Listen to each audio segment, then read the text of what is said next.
te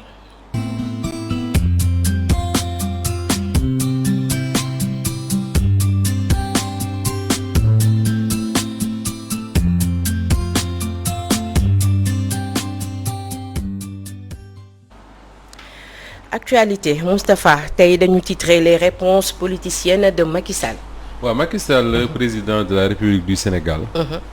ginnaaw bi nga xamee ne mbënd mi dafa am foofule ca banlieue bu Dakar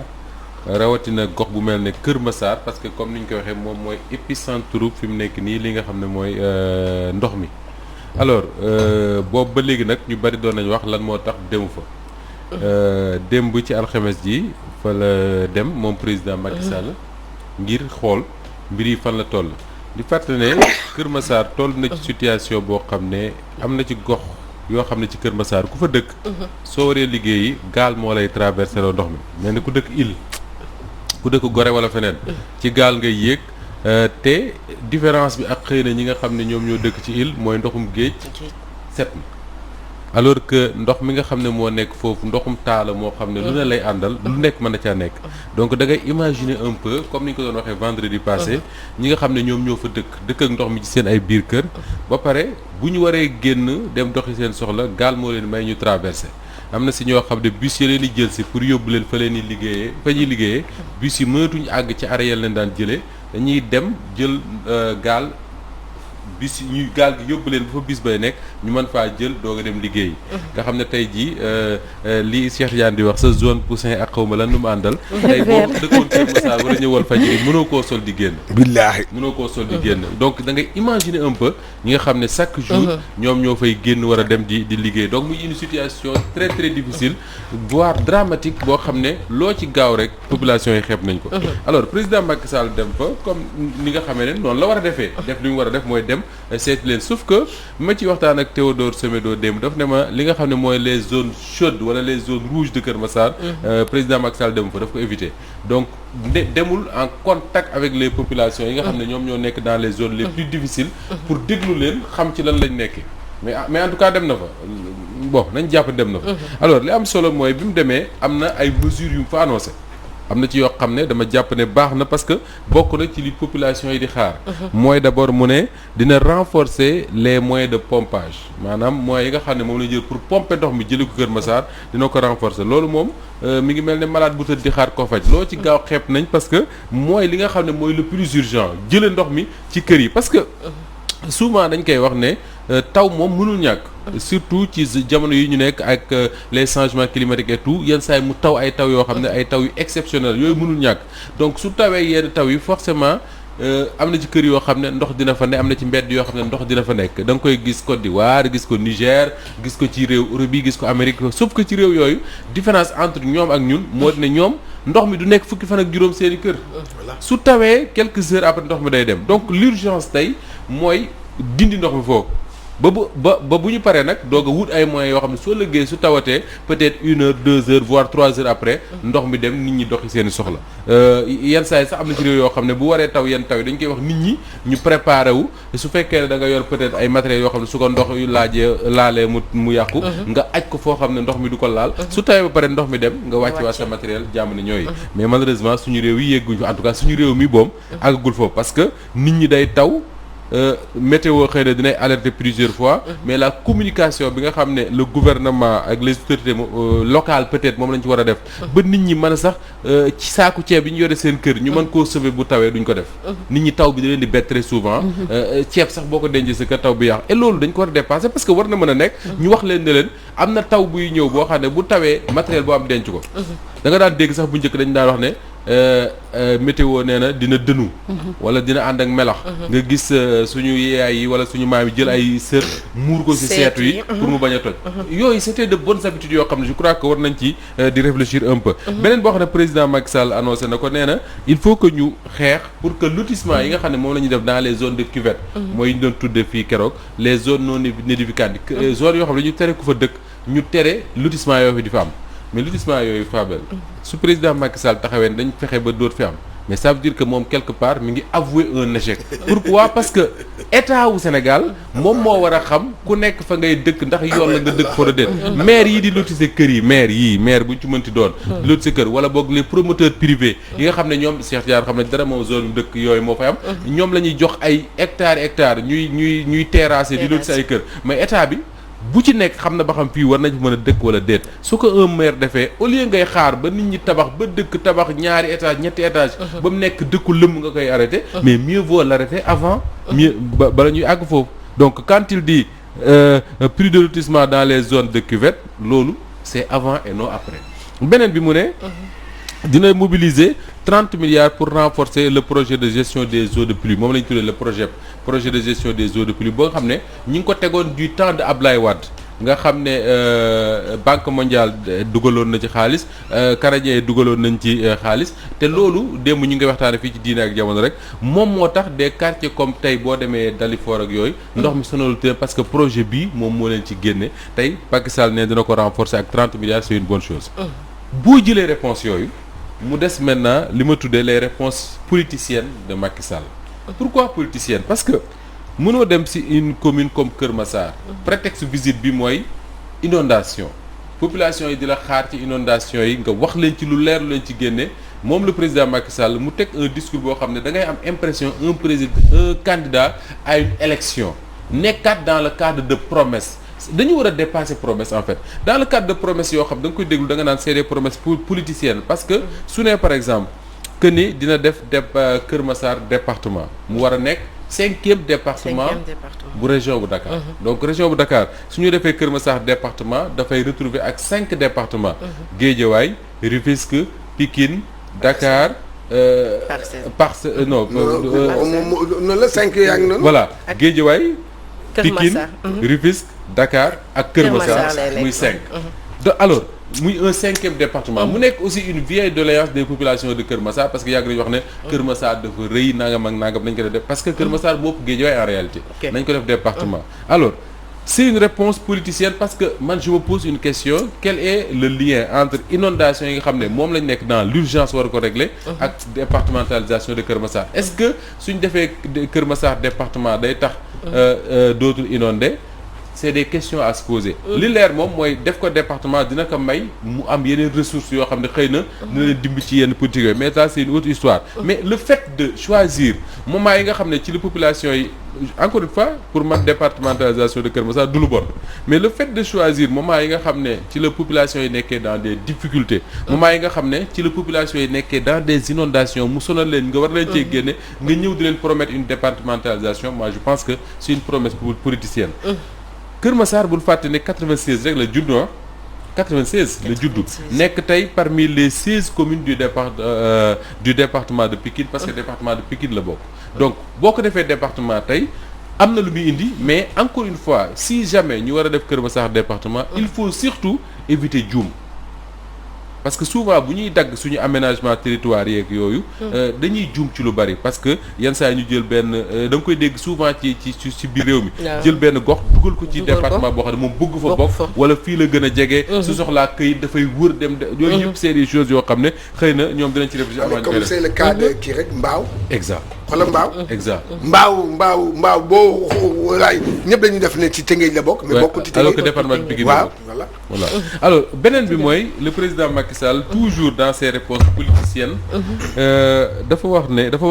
en 2012 avant muy falu ne je vais régler le problème des inondations ne inondation am dina ko régler ci Sénégal 2012 ak léegi ñaata la juróom-ñetti at 8 ans en 2019 xam nga 2012 la annoncé son plan décennal de lutte contre les inondations def ci 764 milliards dinaa ci ñëwaat léegi pour dindi inondation 2019 donc 2012 mu ne dina ko régler 2019 mu ne nous avons réglé le problème des inondations en 4 ans nee na en 4 ans réglé na problème inondation yi génne ay dizaines de milliers de familles ci ndox mi 2016 ah 2019 la wax loolu 2019 voilà 2020 mu ñëw mu ne président de la République mënta tee asamaan si 2012 mu ne dina régler inondation au Sénégal 2019 mu ne régler na ko 2020 mu ne président de la république mënul téye asamaan si mënul téye mu taw. alors la question que je me pose man mooy est-ce que président Macky Sall bi Sénégalais yi wax ba léegi mas na dégg Sénégalais bu ne ko dan lay fal pour nga téye yàlla ji mu bañ a taw amande mos mu ko dégg te dégguma également ci classe politique wala journaliste wala ñeneen ñu wax ne na président Macky Sall téye taw bi sinon bu ko téewul Kër Massar dina taa mos mu ko dégg alors lan moo fi indi kon naan président de la république mënta téye taw bi dire que ni le président de la république mënta téye taw bi loolu mooy avouer son échec parce que en réalité li ñu ko demandé du tàllal ay loxoom yàlla ne ko bul taw li ñu ko demandé du téye taw bi comme il dit mais li ñu ko demandé mooy mu wut ay moyens defar ay canalisation defar assainissement boo xam ne yàlla ji mën naa continuer une semaine di taw te du tee nit ñi dëkk fa ñu dëkk di doxi seen soxla di liggéey te loolu am na soo demee Côte d'Ivoire gii Cheikh Tidiane mi ngi koy wax keroog ñun 3 mois sur 12 dañuy taw du ko mat sax 1 mois lay doon 2 mois mu jeex soo demee ci yenn réew yi dañuy taw ay ñoom 9 mois sur 12 et pourtant réew yooyu day taw nit ñi dem di liggéey waxuma toog seen kër mais dem di liggéey et c'est des pays africains yoo xam ne dépassé nañ ce problème là donc ce qu'on attend du président de la République du Sénégal ce n'est pas de dire président de la République mën da tee asamaan si mais quand même c'est de dire que ni ñi ngi ñaan yàlla muy taw di gën a taw mais danañ trouver ay moyens yoo xam ne lu mu taw nit ñi duñ ne ci ndox mi bul fàtte ne temps Wade bi muy nekk pouvoir boobu Sénégal mi ngi génnoon ci jamonoy sécheresse ci lañ doon waxee ne les pluies provoquées dina yéen a ngi dégg loolu ne dañuy jël ay avion def ci ay xawma lan mu dem ci asamaan si di ko kii pour que mu taw donc Sénégal moom foofu la tollool léegi on a un président qui nous dit mënuma tee taw cela veut dire tey que ni moom au lieu de trouver les moyens que ni réew mi mën nay taw lu bari te nit ñi duñ dëkk ci ndox moom il aurait préféré mu bañ a taw taw bi sax kenn ñaanul yàlla mu taw et pourtant en 2019 2012 ba 2019 2014 amoon inondation mais après inondation yi daf fi jóge woon parce que taw bi dafa wàññeeku woon mais boobu waxul woon ne yàlla ji moo tawul moo tax inondation amul dafa wax ne man maa génne nit ñi ci taw bi ci ndox mi parce que j'ai réglé le problème des inondations donc li laay war a sóoli bu ñëw tey ne mënuma tee taw bi mënuma tee taw bi alors wax nga ko ñëpp wax nañ ko Macky Sall dafa échoué en tout cas sur ce problème là ci lii daf cee échoué te yow ku bëgg Macky Sall nga dafa échoué ci lépp Macky Sall ci lépp la échoué ñu wax dëgg non c'est non lépp quand même non sincèrement non mais non yow xoolal Sénégal rek yow Sénégal fi mu toll yow buy fàtte woon non mais attends yow ñi nga bokkal indépendance xool leen yow nga xoolaat sa bopp nga xam ne léegi nag ku ci ñëw di ñëw bu ñu ñëwee ba léegi dégg nga nekk jeune président Sénégal am chance am jeune président yow mii mënuloo fexe ba nga xam ne tey yow mii bi ngay falu xam nga ne bokkoon nga ci benn régime boobu ñëpp jàpp ne que régime bii mu ngi ñuy noot mu ngi ñuy sonal mu ngi ñuy kii ak surtout inondation yi fii la ko fekkoon inondation bi régime Wade di ci nekk moom mu nga fa woon kon nag tey ji yow bu fekkee da nga aay Macky bu aay woon dëgg expérience bu mu jël ñoo xool vécu bi gis nga vécu expérience la dafa am solo ci nit li nga dund foofu da nga fay jàngat tey jii yow boo dajee ak benn affaire fii yow nga kii bi fi nga échec fi da nga ciy jëlee ay leçons ñoom la olof di wax ku ndobin rey sa maam boo séenee lu ñuul voilà parce que da nga ko préparé xam nga ne ndobin mii mu ngi ñëwoon na nii rey na sa maam déet xaaral ma xool fu may aw loolu la ñuy xaar ci ab nguur gi nga nguur bu dee ba nga xam ne maanaam population bi amatuñu yaakaar ci yow ouais l'espoir bu deewee rek voilà bu amee rek c'est fini et aujourd'hui la population sénégalaise amatuñu yaakaar ci kan ci xoolal li mu wax rek man mënumaa téye taw bi kon de nañ ñun de teew wala ñun tàkk nañu kon ñun tàkk nañu mais est-ce que loolu gox kilifa la waaw non mais non attends yaakaar yow ci yow la ñu yaakaar yow ñu ngi yaakaar ci yow nga ñëw ba saa nga ne man de mënumaa téye taw bi mooy le moom nag yàgg na ko Covid bi sax loolu fi wax acca génne leen il faut vivre avec xam nga moom ngay jël population bi di koy ëffal ak maanaam situation yi alors que ñun ñoo ko fal ñun ñoo ko kii ñun ñoo ko fu mu nekk ñun ñoo koy jox xaalis bi ñu koy ñun ñoo koy jox. Cheikh Tidiane da nga wax lu am solo. moo di ne président Macky Sall. mënul dem Kër Massar démb. régler seen problème yëpp mais li nga wax Cheikh te mu am solo mooy. dafa waroon a jóge Kër Massar population yi Kër Massar espoir judduwaat fa. espoir judduwaat fa mooy gëm ne situation bi métti na lool mais am nañ un président qui se soucie de leurs problèmes boo xam ne du nelaw du lekk du naan tant que ñoom génn ci ndox mi. c'est ça entretenir l'espoir mais su fekkee ne da nga dem ñëw sol sa costume bu rafet. taxaw seen population yi di leen def nii.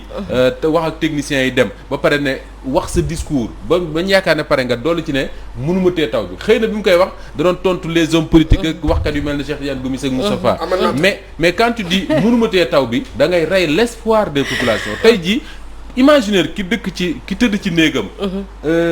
ci suufu lal bi mu tëdd ndox ne fa. mu leer ko ne lii ndox la moom. bu wàccee tànk kooku di déglu rajo. dégg président de la république yam ci président de la république mu ne mënuma tee taw bi. imaginaire désespoir boobu ngay créer ci nit et ça c'est des discours à éviter. parce que ñëpp xam nañ ne sénégalais lii di juddu démb soo leen yeewoon. ne leen est-ce que Macky Sall mën naa tee taw bu ñu la mënee toon dañ naan la taw mënu koo tee. taw moom yàlla ko yor saa ko neex la ngay taw. mais adduna bi dafa développé boo xam ne tey jii. waxuma tubaab mais sénégalais yi ne fii service météorologie bis bu nekk mën nañ la wax kañ lay taw heure bi muy commencé fan la taw bi di gën a bëree ban heure lañ yaakaar ne ci lay jeex yooyu yëpp dañ la koy wax dañ lay wax sax ne la nawet yii ñu jëm année yii ñu jëm ay nawet yu baax a baax lay doon année yii ñu jëm buñ tollee année sàngam nawet dina wàññeeku pour x raison mais soo nekkee un président mais c'est pas pour rien qu'on dit gouverner c'est prévoir loolu da nga koy prévoir beneen mooy le président français là Hollande mas na wax il y a un fameux livre consacré à ça un président ne doit pas dire ça mais moi je dis à Macky Sall que li mu wax démb Kër Massar un président ne doit pas dire ça mënuma tee taw bi loolu du waxu président mais xam nga mooy li ma lay expliquer rek parce que c'est tuer l'espoir waaw voilà gis nga non xam nga vraiment gi nga Macky ci boppam man sax gis nga man li ngeen di wax yëpp man laajuma ko la leen ana xaalis bi ban xaalis 2012 boobu mu jëloon plan décennal boobu man xaalis boobu man gis nga man bi ñu ne kii moom xanaa loolu lay wax man waaw damay répéter dama ne xaalis bi anumu. ñu wax ci xaalis bi. xaalis bi. aywa voilà. ñu wax ci xaalis bi. xaalis bi 750 milliards yooyu. yooyu plan décennal boobu tey jii parce que ñëw na. damay laaj yow mi laay laaj. ndax wax na ko fa ndax war nañu fa ànd koppar plan décennal bi. et d'ailleurs quelque part je me dis le plan décennal. booy déglu logique gu Macky Sall moom si boppam il accepte que ni quelque part le plan a échoué même si c'est sur 10 ans dese na ko 2 ans parce que su waxee ne dina def 30 milliards pour renforcer le plan décennal à Kër Massar. parce que particularité Kër Massar a tax ça veut dire quelque part que ni le plan n'avait pas prévu que ni Kër Massar nii la mel. et que fii la jëm. te loolu dafa bokk ci ñi dëkk demander à Seydina Omar Ba ou des choses comme ça. ñi dëkk Kër Massar yëpp intégré woon nañ comme ça déjà ñoom que ni Kër Massar situation bi dina ko dund parce que ni mu mel la ni dëkkuwaay mel la mais loolu quand tu fais un plan sur 10 ans. da nga ko war a jël en compte. on me dira que oui les populations sont dynamiques l'habitat est dynamique et cetera tout ça d'accord mais au moins ce plan là devait prévoir ça ñu wax ci plan bi ak xaalis bi ci dugg Cheikh Tidiane. lancé na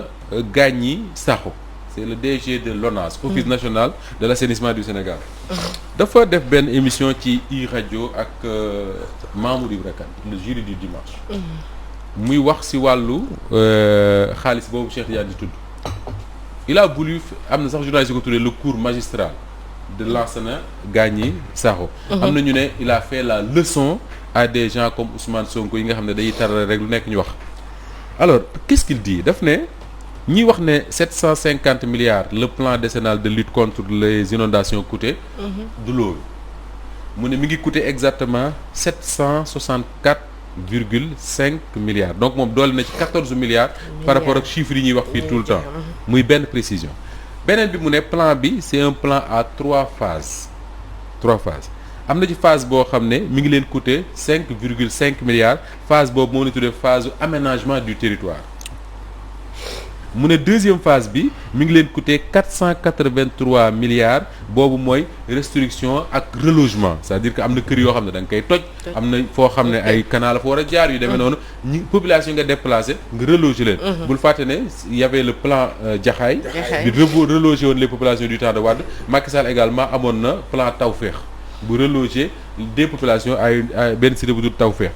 483 milliards. mu ne 276 milliards dañ koy def ci gestion des eaux fluviales maanaam taw bi ndox mi ñu mën ko gérer. xam nuñ koy dindee fu ñu koy def et cetera mais Lassana Gagny Sakho boobu. dafa yemul foofu daf ne je mets au défi Ousmane Sonko s'il vient à l'ONAS lundi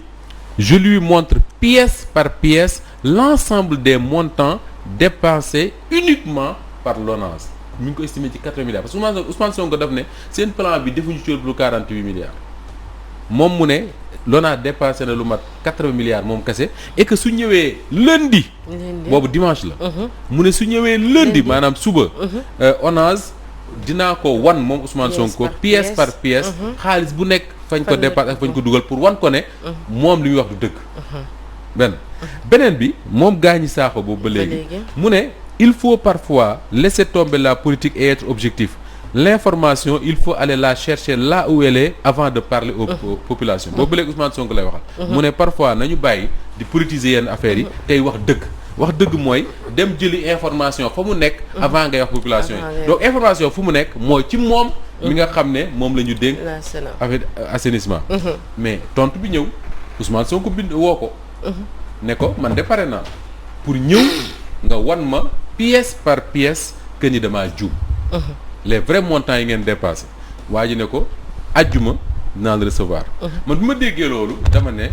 très franchement il faut féliciter le DG de l'ONAS parce que tey may nañu ñu franchir benn étape ci suñu démocratie ak suñu lutte pour la transparence boo xam ne tey Sénégal dina ko retenir que ni y a un député de l'opposition parmi les opposants les plus radicaux chef de parti bu wax ay wax un DG ne ko dinaa la recevoir wax la ne da ngaa juum ma ne lii lu rafet la te démocratie nii la war a dundee parce que su defee loolu Ousmane Sonko su fekkee dafa juum su amee honnêteté rek su génnee danaan man de je me suis trompé jox nañ ma lu ma convaincre loolu mooy li évoluer la transparence man dama ko dégg ma ne mais franchement il faut féliciter Lassana Gagny Sakho fii laa ko waxee ci Walfadjri rédaction am ku ne ma bul yàkkam di rencontre bi du am foofu laa doon dem mu ne ko si dina am mu ne ma bul yàkkam di rencontre du am non mais attends xaaral xam ne ma ci rencontre bi dina am wala du am il y a deux choses il y a deux personnes soit kenn ci ñoom ñaar mooy bañ a dem non bàyyil ma àggale alors mu ne ma rencontre du am ma ne ko si dina am parce que waa ji li ma gis Ousmane Sonko bind ko ne waa ji moo ko wax non waa ji il est prêt dina ko recevoir man je me disais que ni waa ji su fekkee ne accepte na recevoir Ousmane Sonko c'est que il a les preuves que ni Ousmane Sonko li muy wax amul mais li ma fàtte woon mooy ne Ousmane Sonko inspecteur des impôts la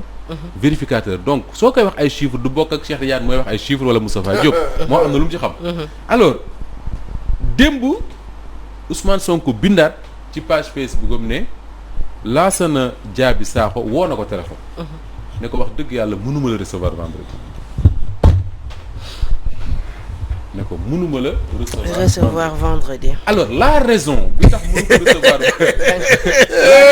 mënu ko recevoir vendredi il faut aller la chercher dans le journal L'Observateur le journal L'Observateur moo bind ne waa ji bi mu waxee loolu amoon na volonté wu recevoir moo doon bëgg-bëgg mais ses patrons mooy le président de la République le ministre de l'eau et de l'assainissement Serigne Mbaye Thiam surtout ñoom ñoo ko woo parce que waaye bu ñu fontoo nag parce que waa ji nga na recevoir da nga koy may turbine bu mu génnee suñu ay mbóot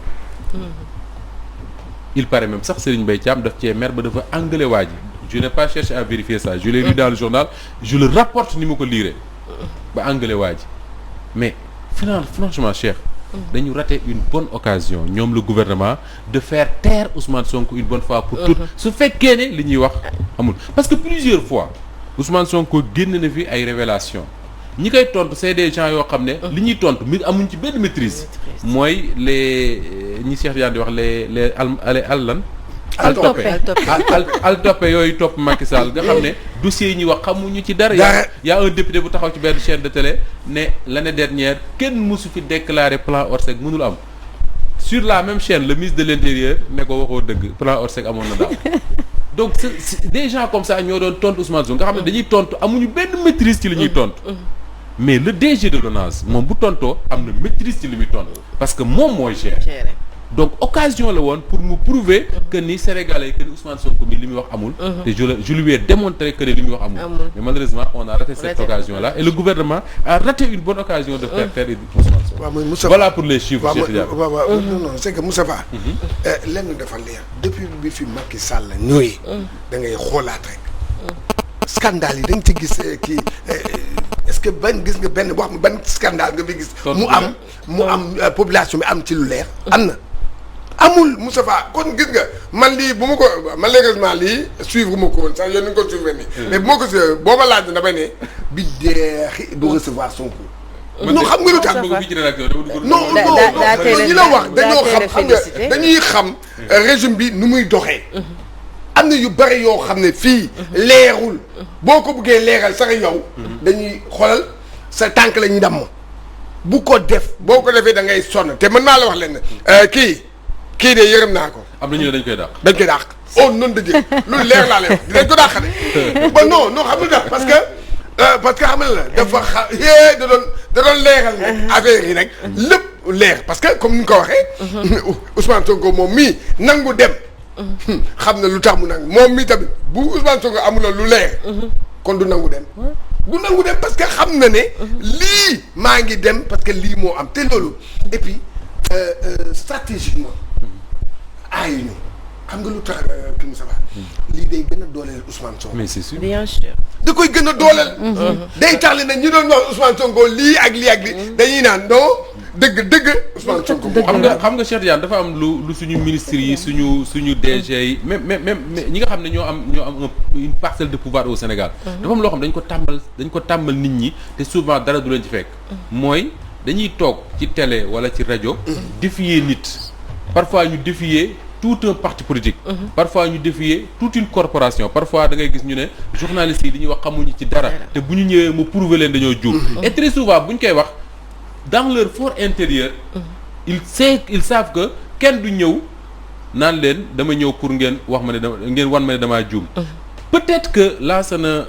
Gagny Sakho bi muy wax loolu xalaatul woon ne Ousmane Sonko dina ko jaral moom. mu woo ko ne ko pare naa pour nga recevoir ma. donc loolu mën na nekk. mais li ci mënti am rek mooy on a raté une bonne occasion. te li mu def démarche bi mu def nii moom la DG de l'ONAS. démarche boobu dañ ko waroon a xaar ci képp koo xam ne dañ la dénk dara ci Sénégal. c'est-à-dire que Sénégal tey muy député yi. muy activiste yi. muy journalistes yi muy les populations de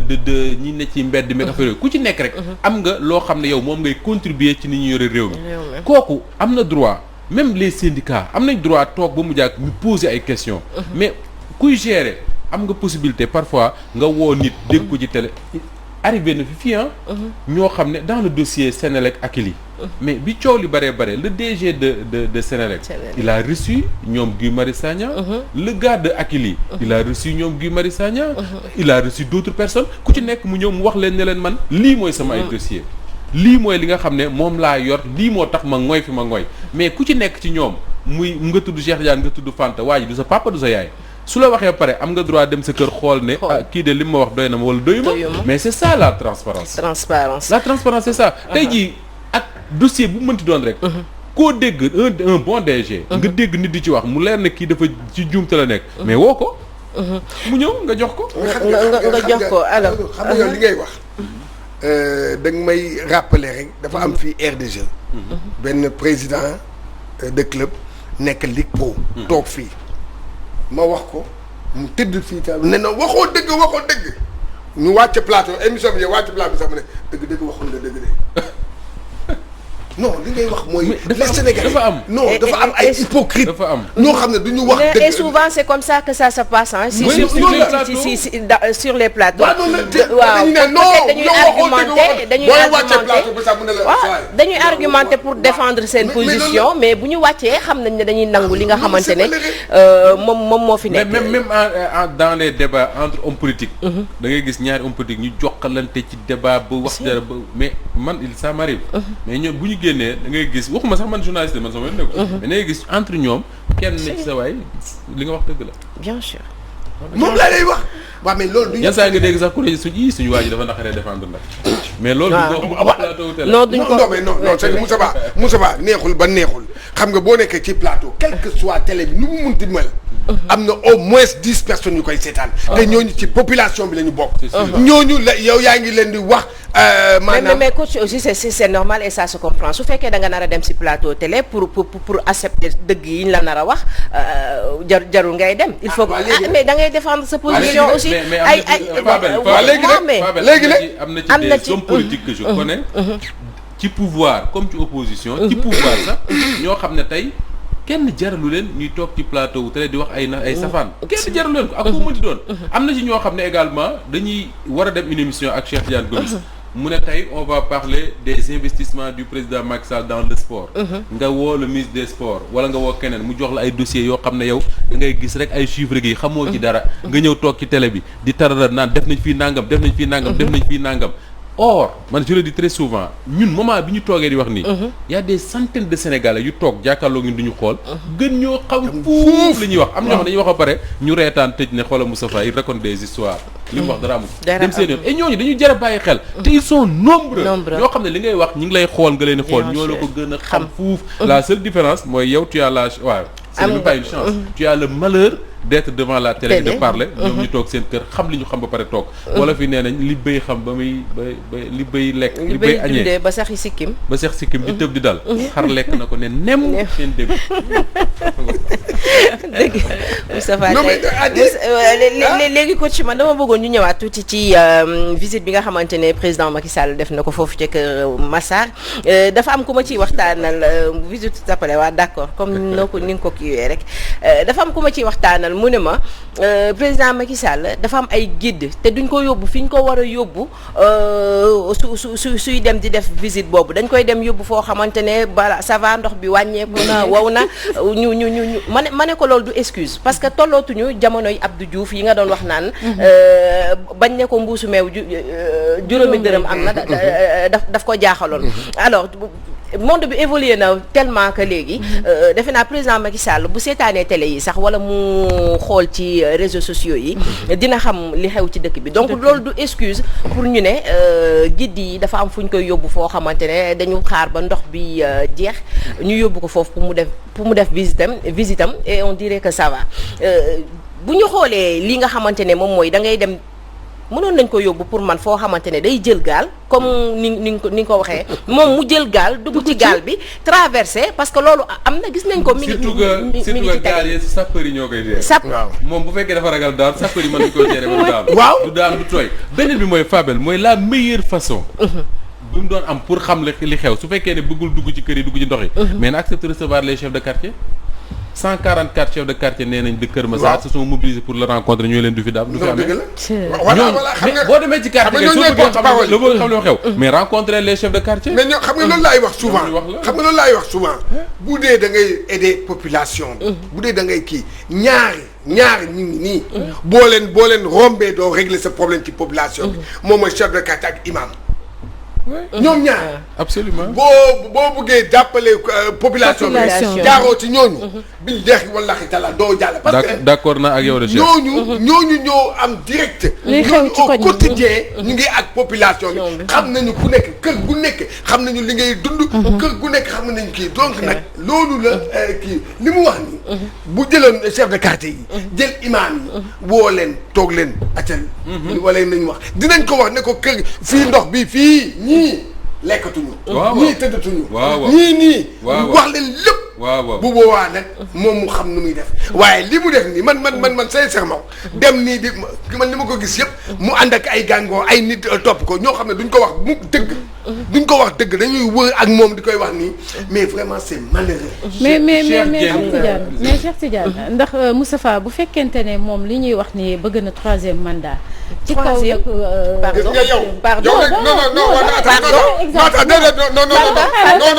du ma la bàyyi nga àggali. du ma la bàyyi nga àggali gis nga yow. complice nga. mu ni la du complice yow complice nga. du ma politique sax. ah non complice yow non. Fabel tey jii bu fekkente ne yow da nga bëgg dara. moom Cheikh Tidiane muy ñëw di la kale di naan déedéet waroo def li mais bu boobaa yow la ñuy yàqal. te boobu yow xamoo sax lu xew ci dëkk bi foofu laa doon bëgg a waxee. mais man xoolal troisième mandat. xoolal man dama dul politique sax man. ñii góobule. non day dàq de. tey moom maa bañ du wax ci mandat. waaw da lay dàq de da lay dàq fii de.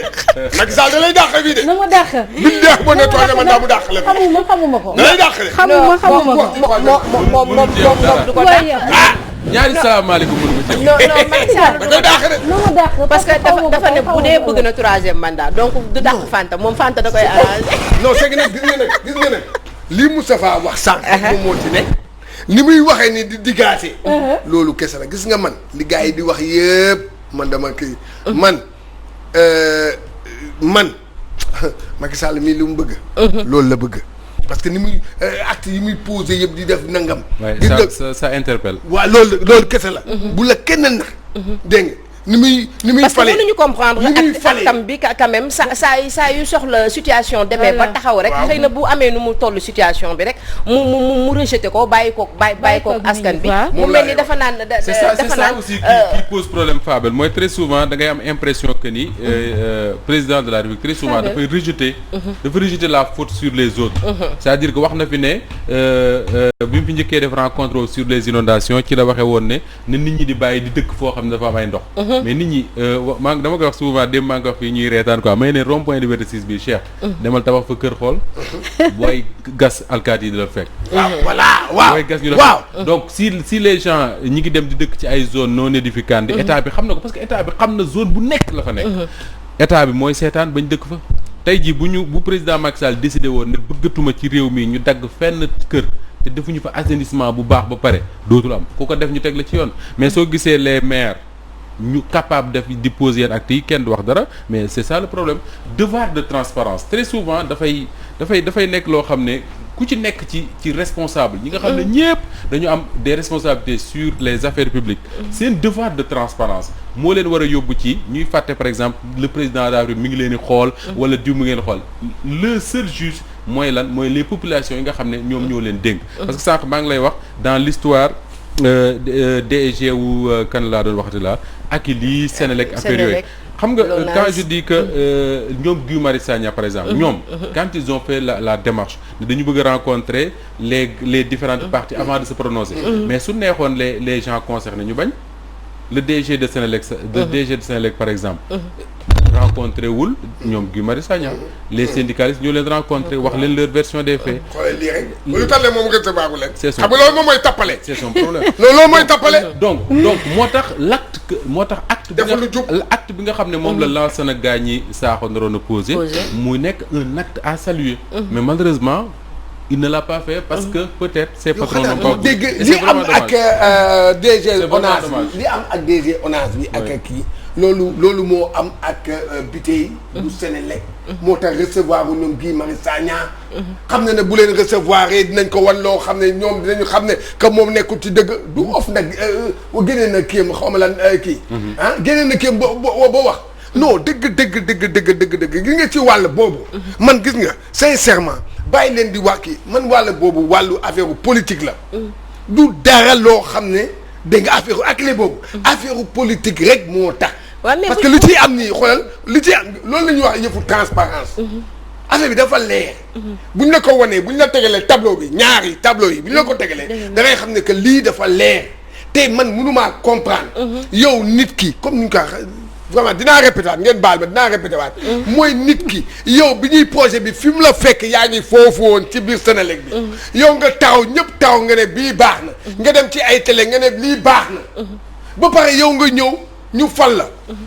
normalement l'état c'est la continuité da nga waxoon continuer parce que loolu idée bu baax la loo xam ne indi nañu loo xam ne lu kii la waaye yow nga kii donc nag am na lu ci lalu temps ñàkk temps loolu moo tax kii yow Moustapha biti tey jii bu ko Sonko ne woon kaay ma ñëw xool affaire ak li du ko nangu moom xool moom du mës a moom man mi sax man je le défie aca wan ma ata wan ma dossier bi yow bu dee ñeme ñoo maa wan dossier wan ma ko lépp xam naa ko.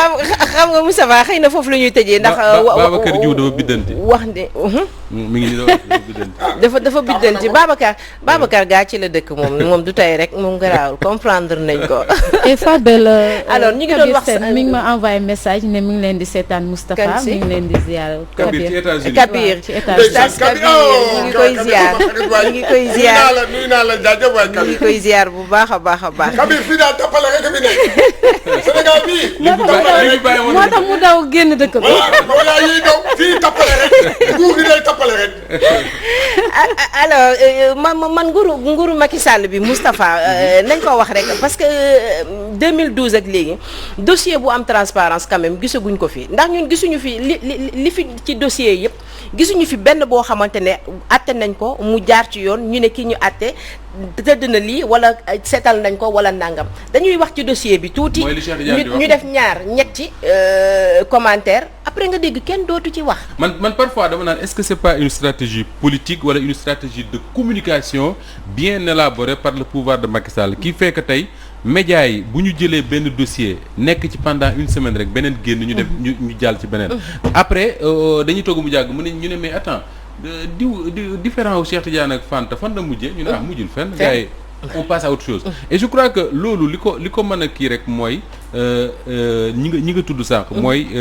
ñi nga xam ne ñoom lañu chargé. ñuy veiller sur ça. muy les organes de contrôle. mais également le procureur de la République parce que quand on est procureur de la République également on a le droit de s'autosaisir sur certains dossiers. toog na fi ba mu jàgg benn procureur benn jour mu ne affaire 60 xaw ma lan milliards yu ñu doon tudd Idriss Seck dina ko leeral. te boobu c'est des accusations yoo xam ne ki ko doon wax tegu ko fenn dafa gént ba mu nekk ko rek mu ñëw wax yooyu procureur dina ko leeral quelques jours après ñu gis le ministre de la justice demandé ko ne na arrêté mu arrêté mais su waa ji doon wax loolu nga xam ne tegul benn këyit sur la table tey jii y a des problèmes yoo xam ne ñu koy tudd dañ naan sama këyit a ngi nii voilà la preuve nga gis ku gel ne Guy Marius Sagna mu jaral ko mu waaxo ba OFNAC ne damay ñëw plainte Mansour Faye Babacar Diop bu FDS waaxo ba OFNAC ñëw ne damay plainte Babacar Diop mais ces dossiers là li laay war a sóoli man je dis pas que Mansour Faye moo def de xaw ma ci dara franchement mais au moins nañu def transparence devoir de transparence def li nga xam ne moom la ñu war a def buñ ci yeggee Sénégal l'argent du contribuable exactement c'est l'argent du contribuable l'argent du contribuable nag très souvent dañ koy wax nii sénégalais yi di ko dégg mais il faut ñu wax leen l'argent du contribuable mooy soo dee bay soo bayee ba pare nga jaay am na impôt bu cay génn gafaka état lay dem soo dee jaay gerte jaab ci mbedd mi boo jaayee am na impôt bu cay génn ci état lay dem soo salarié rek ñoo ci gën a sonn parce que ñoom mu neex leen mu naqareen ñoom par force dañ leen di dagg chaque mois boo fayee facture courant noonu boo fayee facture ndox noonu loolu lépp la ñuy boole def ko mu nekk ay milliards ñu takkal ci Macky Sall 8 milliards ne ko mi ngi noonu teel takkal keneen ne ko teel takkal keneen ne ko teel loolu mooy argent du contribuable te sénégalais yi souvent dafa mel ne bu leen koy wax dañuy yaakaar ne argent wu ñiy liggéey la wala ñi am salaire c'est pas ça ku ci nekk ci ñoom joxe nga dama la bëgg a wax foofu rek benn affaire chômeurs yi sax dañuy joxe dama la bëgg a wax nag gis nga nag ne boo jëndee cigarette am na tax gis nga nag xaaral am na leneen loo xam ne am na fi yi nga ñii di faralaate nii ay politiciens yu bari bala ñu ci bari duñu fay impôt ñu ci bari duñu fay impôt mooy les grands patrons waaw les grands patrons duñu fay impôt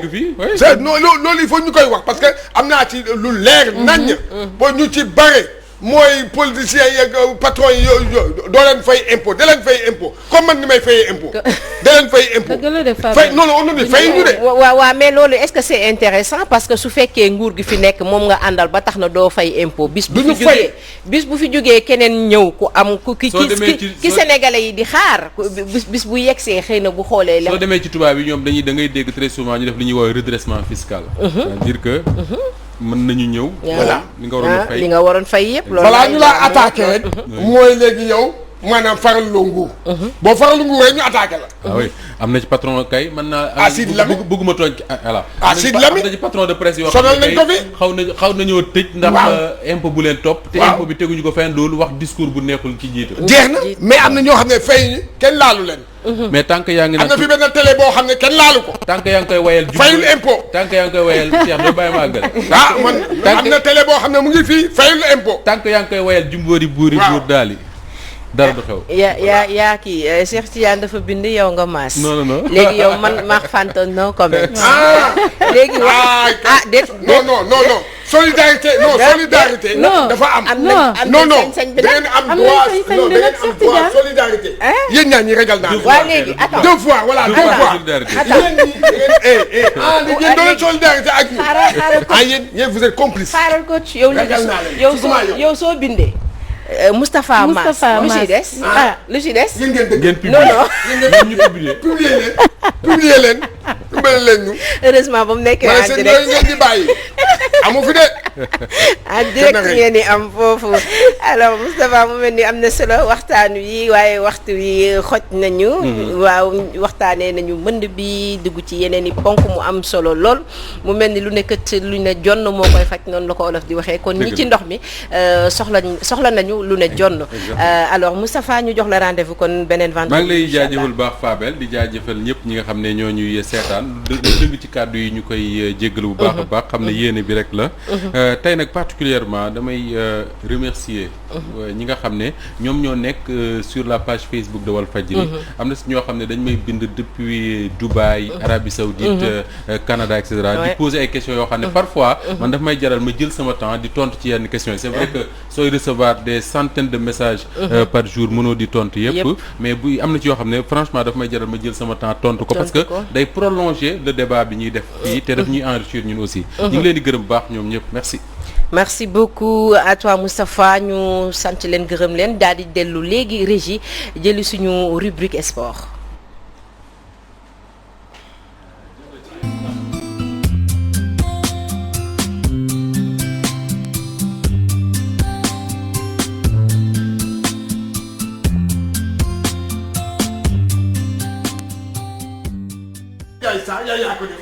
fii moom di koy woo chaque jour. muy jaay star. yàlla moo dogal ne benn star moo fi am mooy yow waaw yow yaa fi am comme star. non